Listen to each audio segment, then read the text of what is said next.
You're listening to an archived Cabral Concept podcast. After listening to this show, check out the most up-to-date podcasts available at stephencabral.com/podcasts or search directly on iTunes. And now, welcome to the Cabral Concept, where board-certified naturopath and integrative health practitioner Dr. Stephen Cabral shares how he was diagnosed at the age of 17 with a life-altering illness and given no hope for recovery. It was only after studying and traveling all over the world did he discover how to combine ancient Ayurvedic healing practices with state-of-the-art naturopathic and functional medicine to fully rebalance the body and re-energize it with life. It's time to discover how to get well, lose weight, and finally feel alive again. And now, here's your host, Dr. Stephen Cabral. Hi, everyone, and welcome back to the Cabral Concept. Thanks so much for joining me here today. Can't wait to get started with today's topic on this Wellness and Weight Loss Wednesday, and that is reviewing 11 healthy snack options plus what to watch out for. Because as someone is trying to transform their body, not only their health, they need to be aware that in the media, there are so many things that are purported to be excellent for us. They're low calorie, they're snack packs, but nothing could be further from the truth. And that is because even if they are low calorie, that does not mean that they won't spike your blood sugar. They might not create additional inflammation in your body and dysregulate your hormones. And that's besides all of the preservatives and toxins that they're putting in these products. What I want to go through today are some real whole foods that are easy to take with you. They're convenient, and they're also very inexpensive. That is what a snack should be, something that's easy, that can be taken on the run, and that's good for you, for your kids, your loved ones, whoever you want to share this with. It's a nice thing because I've been working with a lot of people lately who, yes, they're trying to lose a little weight, but their bigger priority is actually their health. And there's quite a few people, I mean, sometimes these things just come in spurts, where their cholesterol isn't where it should be. Their blood pressure isn't where it should be. And what we need to do is an actual overhaul on their nutrition. Now, here's the thing. Their nutrition coming in, and I'm thinking about a half a dozen people right now in my head. So here's the thing. Their nutrition is not overall that bad, but it leaves room for improvement. And whenever your body's stuck, whenever it's not balanced, what you need to do is say, yes, even though I'm doing fairly well, it has to improve for a period of 3 to 6 weeks, because what you have to do is overpower your current state. And you can't do that with baby incremental changes. You actually need to overhaul it in a 21-day period of time. So yes, I'm a huge advocate, and I will recommend this to all of those people to do the functional medicine detox. But after that, I want them to go about their normal everyday life. However, I can't have them shift back to sneaking in some of the dairy and sneaking in other things that I need to eliminate for a good 6 weeks before I rerun that blood work. And that's really important because here's the thing. A lot of people right now struggling with wellness issues, weight loss issues, aging-based issues. And they're trying to make these small tweaks. And I've done a podcast on this before. I want to see you go all in. Go all in. If the goal is important enough, go all in. And then after that, because you will get your body rebalanced, then once it's rebalanced, then you can start to ease into things that you would like to see more of in your life. So that's when you can start to add back in your favorite foods. Now, don't do it every day. Challenge your body. Do it once a week. If that sticks after a couple weeks, great. Then try it twice a week. And you'll start to see a little trend here. And then you can try it maybe every other day. But at some point, understand that you are filling up that rain barrel, and everybody has a breaking point. And the breaking point is different for each person. Why would it be different for each person? Well, genetics do matter, but honestly, when you look at the de-stress protocol, it's diet, exercise, stress reduction, toxin removal, it's rest, it's emotional balance, it's a supplement protocol, and it's success mindset. So how quickly would your body start to fall back into dis-ease if your diet wasn't great? Well, the truth is, it really depends on your exercise, stress reduction, toxin removal, rest, emotional balance, supplement protocol, and success mindset, because those things help to balance the diet. I'll get into this in a future podcast, but it's not all about nutrition. But if you have to pick one that's very tangible, that's easy to say, is this food something on my diet plan, yes or no? right? It's not always easy when we're having tens of thousands of thoughts every single day to say, is this a thought that should be entering my head right now? Not as easy, right? But we can do that with 3 meals per day. For sure, we can look at 3 meals per day. Now, we might be craving the chocolate. We might be craving the peanut butter cups. We might be craving the ice cream or the popcorn or any of those things that you love as part of your daily routine. But the truth is this. At some point, your health, your wellness, your body, they are going to become more important and a higher priority than your taste buds. Because remember, as delicious as that food is, it probably won't last for more than 10 minutes. Maybe if you're really trying to savor the flavor and chew your food 30, 40, 100 times per mouthful, maybe then it will last for 20 minutes, right? But most of us, we've completed our meal, especially something like a piece of chocolate, in seconds, not even minutes. So remember, at some point, you will make it a priority and you'll say, okay, now's the time. Now is the time that I'm going to implement the plan that's going to get my health back on track. And if I get my health back on track, of course, my body will follow. Because any transformation you want to make with your body has to start with your overall health. Because right now, you wouldn't be not in your ideal physical shape if your nutrition and your overall lifestyle were back on point. Okay, that's really, really important to look at. All right. So let's dive into it now. I'm going to kind of weave them in and out, but definitely at the end, I'm going to say, here's what to watch out for, okay? So the first one is this. I'm going to start with a few of the most popular ones and then just kind of work in some of my own favorite ones that I'll use for myself. I'll tell you how much I snack, yes or no, and then also for our kids as well. So hands down, one of the healthiest snacks that you can have are nuts and seeds. Now, I'm not saying the nuts and seeds that come with the M&Ms inside, the nuts and seeds that are loaded with licorice. No, I'm not talking about that type of trail mix. What I'm saying is that you actually get some raw almonds or some raw sprouted almonds or other types of nuts. Almonds are just one of the more popular ones. Now, environmentally, they're not the best. They consume a whole lot of water, but let's not take that argument today, okay? Because we can make that argument for pretty much anything, to be honest with you. So here's the thing, though. Nuts, when you look at them as a snack, they're loaded with healthy fat, fiber, and protein. That's going to keep you satiated. That's going to keep your blood sugar regulated to a healthy level. And nuts and seeds are also loaded with antioxidants and typically a higher level of good omegas. So these things are needed for a healthy mind, a healthy cardiovascular system, a healthy blood vessels in general, and overall part of a great Mediterranean-style diet. So nuts are up there as some of the top snacks that you can have. The problem is that it's easy to overeat on nuts. And that's because people don't chew. That's it, right? For the most part, we pop a few in our mouth and we chew them maybe 5 or 6 times and then swallow them. That's also hard on your digestive tract. So what you want to do, if nuts agree with you in the first place, what you want to do is chew them 30 plus times. Turn them into the butter that you would have maybe consumed. So like if we're talking about almond butter, well, a healthier version than almond butter are actual almonds. And that's because they're not as oxidized. Whenever you blend something, if you don't consume it really within 30 minutes, there's going to be a lot more of an oxidation-based process. That just simply means more oxygen comes in contact with more of the things such as the nut because you broke away its outer antioxidant layer. This goes for fruit, goes for veggies, and it goes for, of course, nuts and seeds.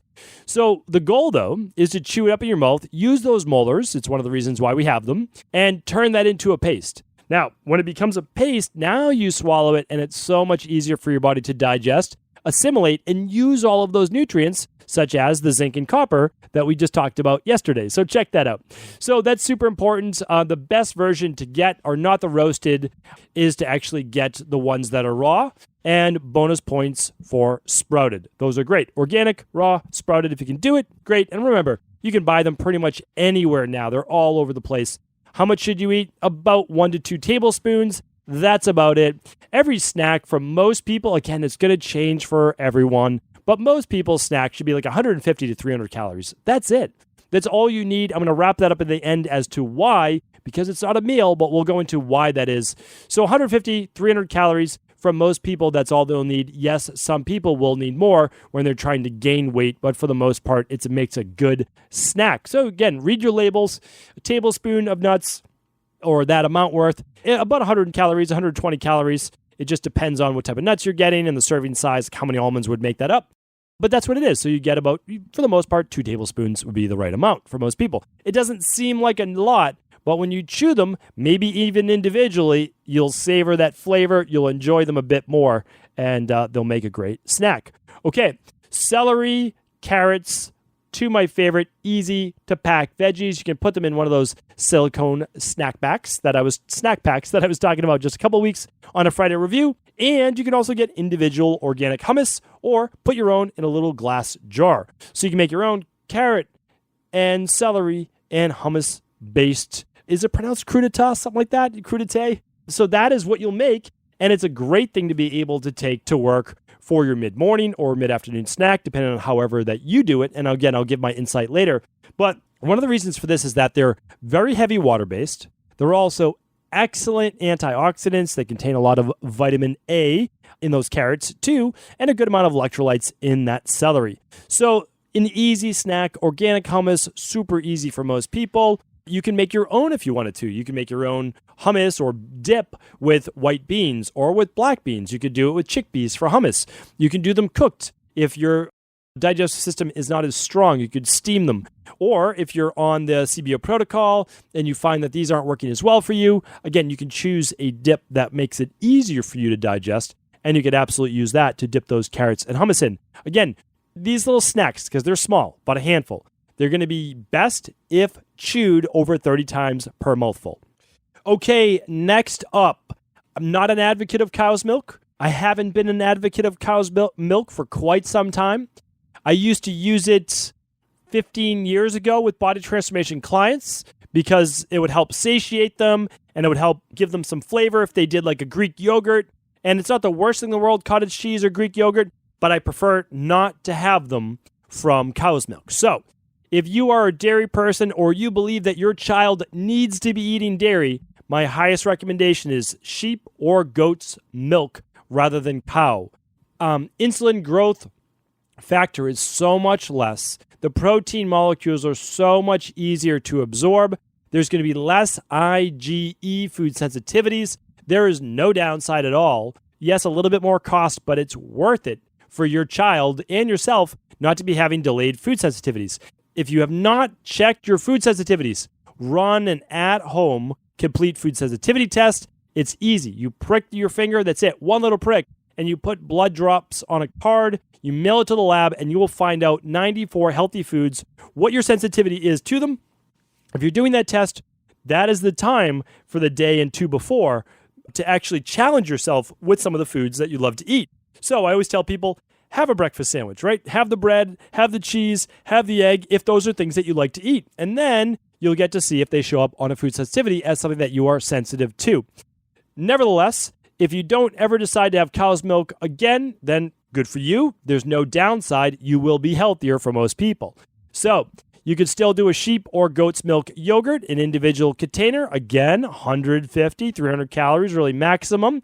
Don't do the ones loaded with fruit or loaded with sugar. There's no need for it. Yes, it'll be less bitter, but non-bitter doesn't mean better. The other thing too is you can find a non-dairy alternative. Let's say that your kids love yogurt and you love yogurt. Okay, they make coconut milk variations and you're welcome to use those instead. That could be an healthier alternative as well for a nice little snack that'll keep you satiated. And you can throw your own berries on top or sprinkle your own cinnamon right on top. And if you needed a little sweetener, well, then you'd simply add a teaspoon of raw honey or raw Manuka honey, or even some maple syrup as less than 5 grams in that teaspoon that you could add right in. And that would be a much healthier natural substitute. All right. Number 5 is kale chips or seaweed snacks. We actually are big proponents in my family of seaweed snacks. We're going with the organic version of them. We're going with them in olive oil rather than some of the other ones. And they are salted with Himalayan sea salt. So Why would we do that, and why would I recommend it to you? Because it has a chip-like consistency. So for those people that need the crunch, they like the texture, and they like something salty, well, this is it. This is a great thing that if you wanted to have something after dinner, or if you wanted to have something like right after dinner, part of the meal, or if you wanted to make them a mid-afternoon or so snack, seaweed snack, low calorie, lots of what I like in them, which is iodine. For those people that are lower in iodine and have maybe a lower thyroid output because of it, well, seaweed snacks are going to be helpful with that. All seaweed would. Nori crinkles are fine, but not as tasty and not as easy, obviously, to just take with you, where seaweed snacks are pretty much contained in their own little individual-based container. So those are an easy one, and people love them because they have that salty, crunchy, delicious taste to them. And if you didn't know they were seaweed, if no one told you that, I don't think that you would know. All right, try them out. I think you'll enjoy them. The sixth one is this: cucumbers with sea salt on them. Now you might say, well, that doesn't sound that delicious. Cucumbers with sea salt on them, you get the potassium that's loaded in cucumbers. You add the salt to it, a natural electrolyte-based snack. That's a pick-me-up. Never mind that cucumbers are over 90% water. So it's an easy way to get your hydration going. Remember, we've been talking about these things over the past couple weeks in the Cabral Concept of how important water is. I think it was way back, I know now, but it always seems like it's, yesterday. But on episode 1300, the exact times to drink water during the day. Hopefully you checked that out. And we've talked a lot about last week. What was that? Episode 1321. My top 10 healthy and smart food swaps. Well, that was a popular show. People wrote in saying, I want you to do more like it. That's how today's show came about. It's just snack-based. Forget about, I'm not doing the meals. I'm just saying snacks today. People wanted more snack options for themselves and their kids. Well, this is a great one. You can just bring some sea salt with you. You could even just use like the Redmond's, I think it's from Utah. It's the salt beds of Utah in the U.S. And I think it's actually just called real salt. That's it. And so that's an easy one. Keep it at work. You can bring a cucumber and you can just slice it, put some sea salt on it. People love it. You could eat that whole cucumber if you wanted to. That would be okay. Low calorie, mostly water-based, easy to digest. If you don't do well with the skins, well, of course, you could just cut that skin off really easy on a cucumber if you chose to. My daughters love that as a healthy snack. Myself, not a cucumber person.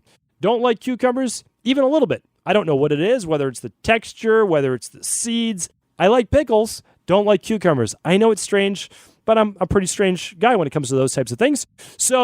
But that's why I make recommendations for everyone, not just for myself. So although I don't like cucumbers, maybe you will. Try them out. They're healthy for you. Again, try to buy organic, and you'll be good to go.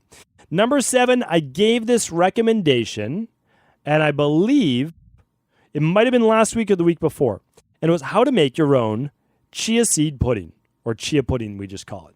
So chia pudding comes from chia seeds, and all you do is take 2 tablespoons, and you get a half a cup of nut milk, not cow's milk, and you can choose macadamia, you could choose Brazil nut milk, you could choose pecan milk, hemp milk, whatever type of milk that you want to make it maybe school safe. You might do hemp milk for your school or oat milk.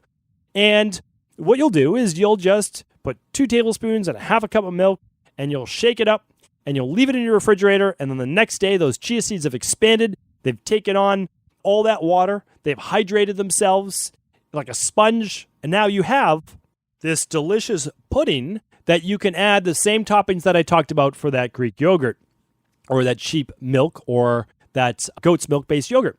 You can add some berries on top. My 2 daughters love pomegranate seeds on top. And then, of course, if you want to put a little bit of Manuka honey or wildflower honey raw, of course, you're welcome to do that. And again, sky's the limit. You could make it like an acai bowl. You could put shredded coconut on top. You could do some granola right on top. Whatever you're into, you can do, and you can make a delicious snack out of that. Feel free to double the recipe as needed for your serving size. We just put it in a small mason jar, kid-size mason jar. Screw the lid on tight. When I say we, I mean my wife does this because she's great at it, amazing at that. Puts it in the refrigerator. Next day, good to go. They can take that to school as a nice, healthy snack. Loaded with fiber, loaded with protein, loaded with good, healthy fats from those chia seeds. All right, number 8 is this: olives. You might not have thought, but olives have made the list. And here's why. Olives can be a delicious, add a little, they can have sea salt with them or even taste a little salty on their own. Delicious Mediterranean diet based and loaded with monounsaturated fats that can also act as a great natural anti-inflammatory, and it's something that helps support those healthy inflammatory-based levels. So here's what you do, though. Just like nuts, you need to put them in their own little case. Don't bring the whole vat of olives to work. Don't bring the whole bag of nuts to work. Bring a serving of nuts to work. Give your kids a serving, because even though kids might need the calories, their stomach can't handle 50 olives at a time. My youngest daughter believes that she can, and every single time it's like Groundhog Day, she's sick to her stomach. I said, well, you did eat 35 olives. Maybe we'll reel it back next time to a dozen. So, that's what we need to look at. These are healthy foods, but of course we can overdo them as well. All right, number 9 is this: simple, easy, and non-food based. Bring with you some tea that you just steeped maybe that morning or the night before. I love hibiscus tea. Love hibiscus tea, especially during the warmer months.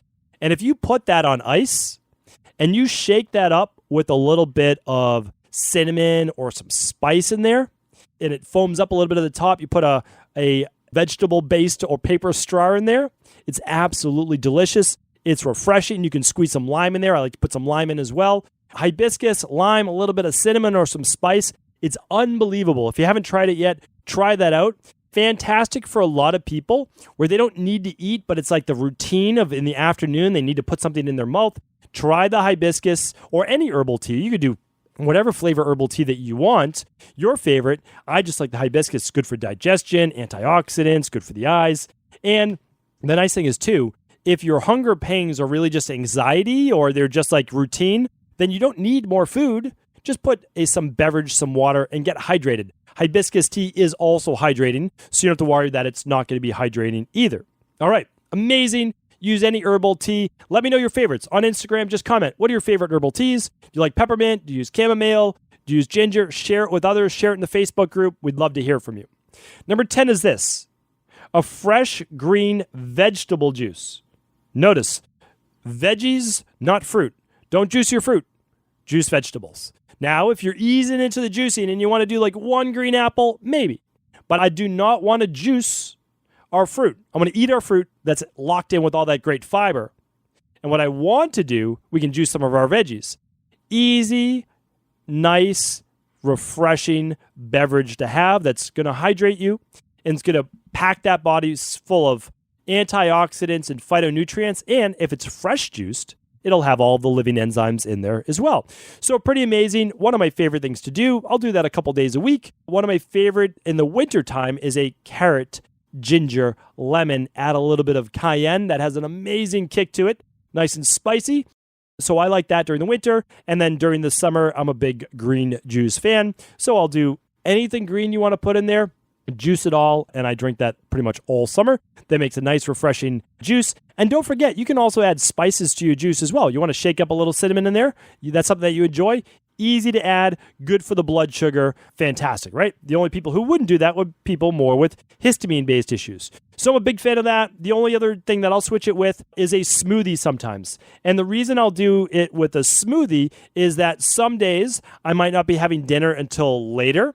So if I'm going to be doing a workout, then I'll do my smoothie mid-afternoon. But if I have a normal dinner time, let's say around 6 o'clock or so, then I don't do the mid-afternoon snack or mid-afternoon smoothie. Who do I recommend a mid-afternoon smoothie to? Well, if someone is low on minerals, like let's say they ran a hair tissue mineral analysis and they come back low on all their minerals, not including the electrolytes, but the other minerals, then I typically have them do a second daily nutritional support shake every afternoon.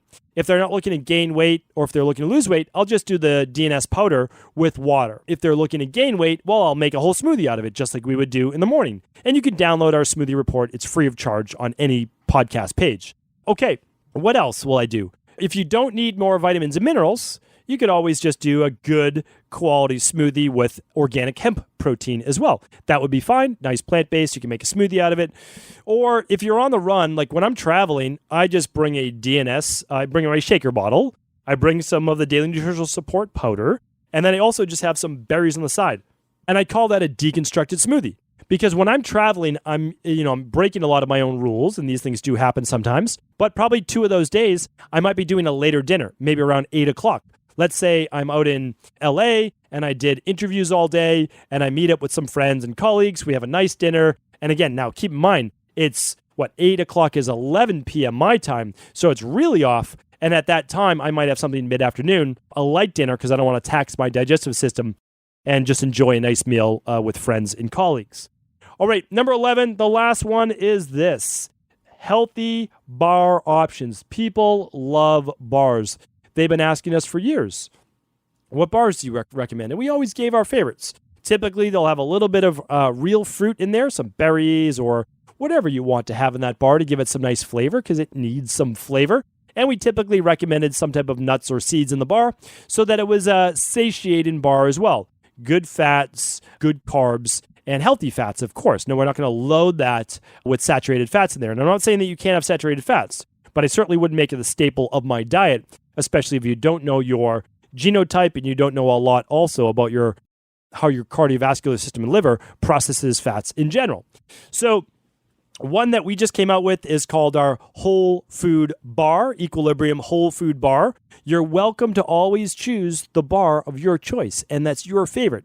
So what I would say is I will link it up today, but just check out the ingredients. Check out the profile. And what we look for is a pretty good split between fats, carbs, and protein. Now, most bars that contain some type of healthy fruit in there are going to be a little higher in the carbohydrates, but keep it in mind, they're giving the bar flavor and they're used as energy and a snack bar. And they're also going to be less than 200 calories, which is also really nice too, so that they'll make a snack and they're not going to make a whole meal. Now, for someone that wanted to eat 2 bars, they could certainly make it into a meal, but we want to keep our meals as something that's going to be really satiate us, that we can enjoy. I would say if you need to, like I'll do on a plane, those I will have in a pinch because I'm not going to eat airplane food, but for sure, they're not that's not my lunch, right? Unless I miss lunch, yes, I keep them in my desk, but that would be far and few between. I make it a priority to eat a good, healthy whole food lunch and a good, healthy whole food dinner,